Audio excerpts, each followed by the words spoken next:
walking home from the toll booth job. I couldn't shake the feeling that I was being watched. My father worked as a toll collector all his life. He was a people person. I never was. He used to tell me stories of his long nights in the toll gate. He told me of a frightening presence, one with a long face, long arms, half heart, and an even harder sense of wit. While walking home, I felt uneasy, like something was staring at my weird body. I was hit by a train 6 months ago. I lost 3 ribs, half my spine, and developed a strange growth on my lower back. The air was still. There were no cars, no animals, and to my belief, no signs of human life. Something brushed against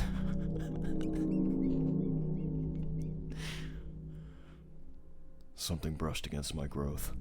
I turned around quickly, but nothing was there. My legs started to shake, and the ringing in my head returned. My pockets holding pocket change became wet and loose. I felt something touch my back growth again, and I turned around to be grabbed by my already damaged body. A creature with the face of evil picks me up, delivering a screech to the likes of which Fair Oaks has never heard. His breath pungent, his teeth perfect, and his lips as loose as the screws and bolts holding together my swivel chair at the toll booth. Everything stops. He lets me go. Before I hit the ground, I felt a streak of wind go across my face. I saw light in the corner of my eye. I hit the ground and feel vibration throughout my body, and a whistling noise. I got hit by another train. There was nothing left of me this time. I had been reduced to skin and toenails and a hardly identifiable bellend. I was put back together and shoved into the iron lung. I live here now. It's my home. I'm fed through a tube sock.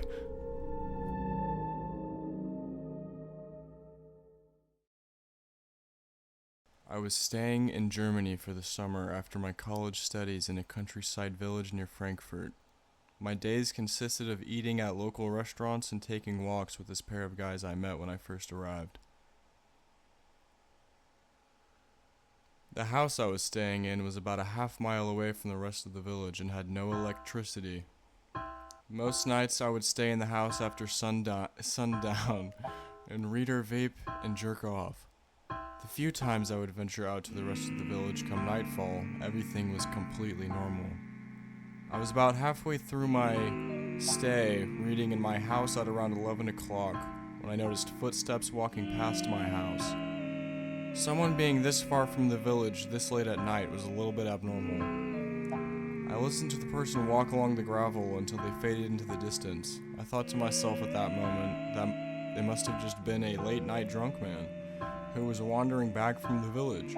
I continued reading my book for about a half hour or so until my eyes became heavy and I drifted to sleep. The next morning, I woke up and headed to the village to get some coffee and food, and ended up talking to an older man at the restaurant about the footsteps I had heard. He told me it was probably just a drunk wanderer, as I had also suspected. At around 7 o'clock, just before dusk, I walked back to the house to hit my vape and chill. Later in the night, same as yesterday, I cracked open my book and began reading. I read for a couple hours until I checked the clock and noticed it was 11 o'clock and put my book down to make tea before bed. The kettle eventually whistled and I poured myself a cup and sat in the living room. I was completely relaxed and satisfied. Then I heard it again. Footsteps up the road coming towards my house. I thought to myself, man, this guy really likes drunk night walks. I laughed to myself for a second and continued drinking my tea. As the footsteps approached closer, I began to notice something strange about them. The pace of each step was slow and the stride was extremely long. It felt like a foot was hitting the ground once per second. I thought to myself, no man could possibly move like this. The footsteps were close now, maybe 20 feet from the house. I peeked out the window to investigate, but I saw nothing. The footsteps had stopped. I walked away from the window into my door and opened it. Looking left and right along the path, I saw nothing. Just the village in the distance and the darkness of the opposite side forest. Then I looked straight ahead. About 100 feet away, behind a 50-foot pine tree, was an extremely tall and skinny figure, peeking its head out, looking at me. Its face was pale as snow. He had one hand reached around the tree, but the rest of his body was obscured. He must have been at least 20 feet. Terrified, I ran back inside and locked the door. I had no electricity or telephone line or any way to ask for help from the village. I searched the house for any potential weapons, but found nothing.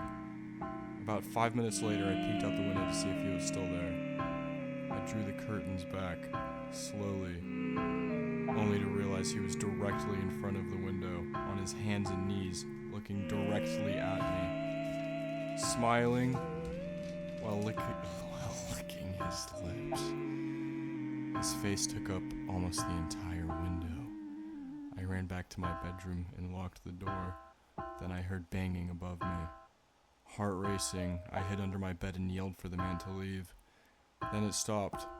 I stayed in my room for the rest of the night, trembling under my bed until the sun rose.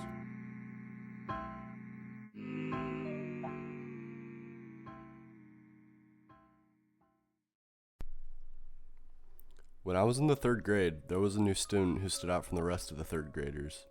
He was tall, reeked of sauerkraut, and was hairy all over.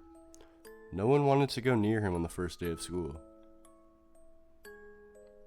A couple of weeks went by, and this continued.